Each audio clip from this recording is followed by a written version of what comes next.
मेहंदी का रंग अनोखी प्रेम कहानी। मेहंदी लगा कर रखना, डोली सजा कर रखना, आएंगे तुझको लेने गोरी तेरे सजना। हाल में यह गाना बज रहा था। अपनी सखियों के बीच गिरी नैना के हाथों पर मेहंदी लग रही थी।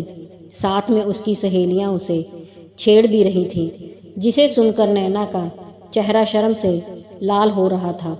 नैना राज के सपनों में खोई हुई थी। तभी मेहंदी लगाने वाली की आवाज़ सुनकर नैना सपनों के संसार से बाहर निकल आई। वह कह रही थी कि मेहंदी के रंग को और गहरा करने के लिए लौंग का धुआं हाथों पर ले लेना, तो मेहंदी का रंग और भी गहरा हो जाएगा। वास्तव में नैना के हाथों में मेहंदी का रंग बहुत गहरा रचा था। उसने अपनी सबसे प्यारी सहेली से कहकर अपने हाथों की मेहंदी की फ़ोटो खिंचवाकर राज को भेज दी और साथ में मैसेज भेजा कि इसमें अपना नाम ढूंढ कर दिखाओ। उधर से जवाब आया, क्या इन हाथों पर ही हमारा नाम लिखा है? मेरा नाम तो तुम्हारे रोम रोम पर लिखा है। मैसेज पढ़कर नैना स्वयं से ही शर्मा गई। दूसरे दिन नियत समय पर बारात दरवाजे पर आ गई। शादी की सभी रस्में पूरी हुई और विदाई की वेला आ गई। विदाई के समय नैना का रो रो के बुरा हाल था।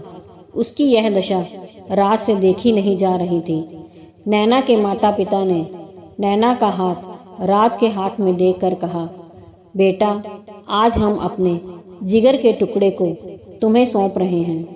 आज से यह तुम्हारी अमानत है। राज ने कहा, आप लोग चिंता ना करें, अब नैना की खुशियों का ध्यान मैं रखूंगा। आपको कभी शिकायत का मौका नहीं मिलेगा। मैं अपने जीते जी नैना के हाथों की मेहंदी का रंग फीका नहीं पड़ने दूंगा।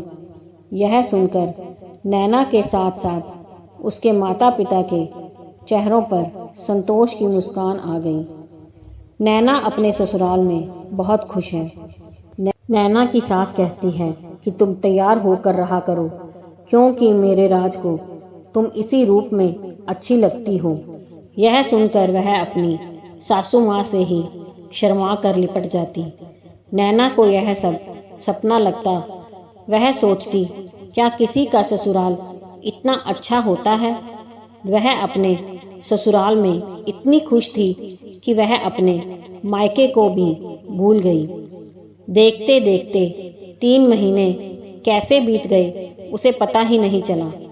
आज सुबह से ही उसके ससुराल में चहल पहल थी, क्योंकि आज राज का जन्मदिन था। रसोई घर से खाने की खुशबू आ रही थी। घर में शाम को इसी खुशी में एक छोटी सी पार्टी रखी गई थी। सभी तैयारियां पूरी हो गई थी। नैना ने आज भी अपने हाथों में मेहंदी लगवाई थी, क्योंकि नैना के मेहंदी रचे हाथ राज को बहुत पसंद थे।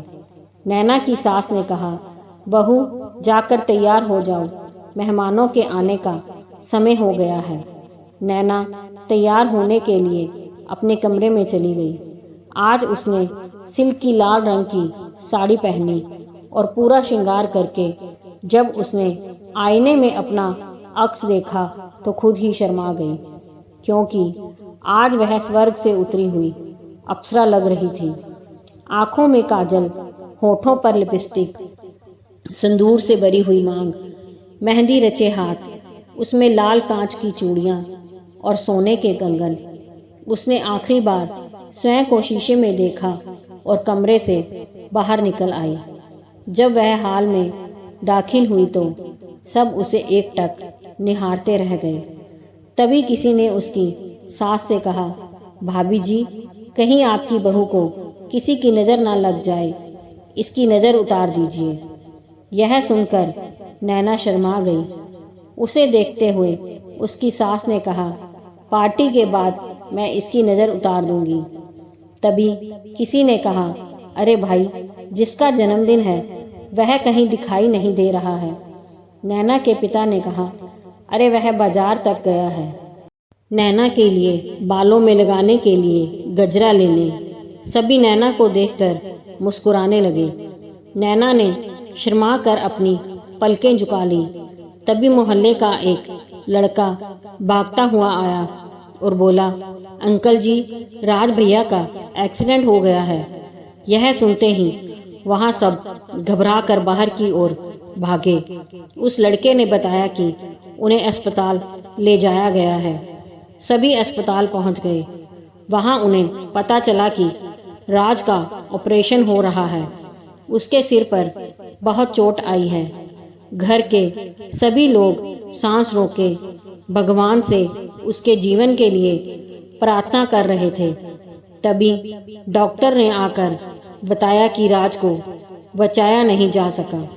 यह सुनकर वहां हाहाकार मच गया। नैना के सास ससुर बिलक बिलक कर रोने लगे।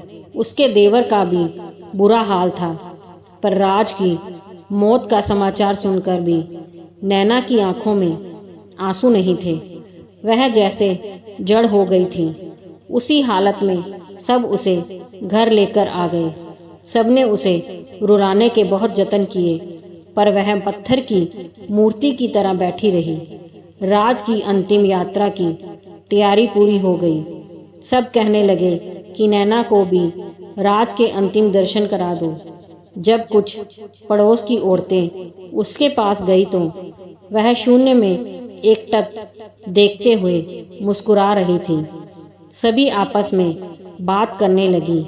कैसा कलयुग आ गया है कि पति की मौत पर भी आजकल की औरतें आंसू नहीं बहाती, उसकी मौत पर हंसती हैं। यह सुनकर सब ने नैना की ओर देखा। सचमुच उसके चेहरे पर मुस्कान थी।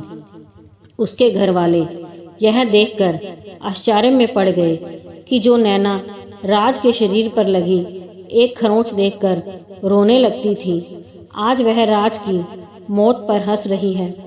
उन्हें यह देखकर विश्वास नहीं हुआ। तभी एक औरत ने नफरत से नैना के कंधे को पकड़ते हुए कहा कि पहले अपने पति के अंतिम दर्शन कर लो, फिर मुस्कुराना।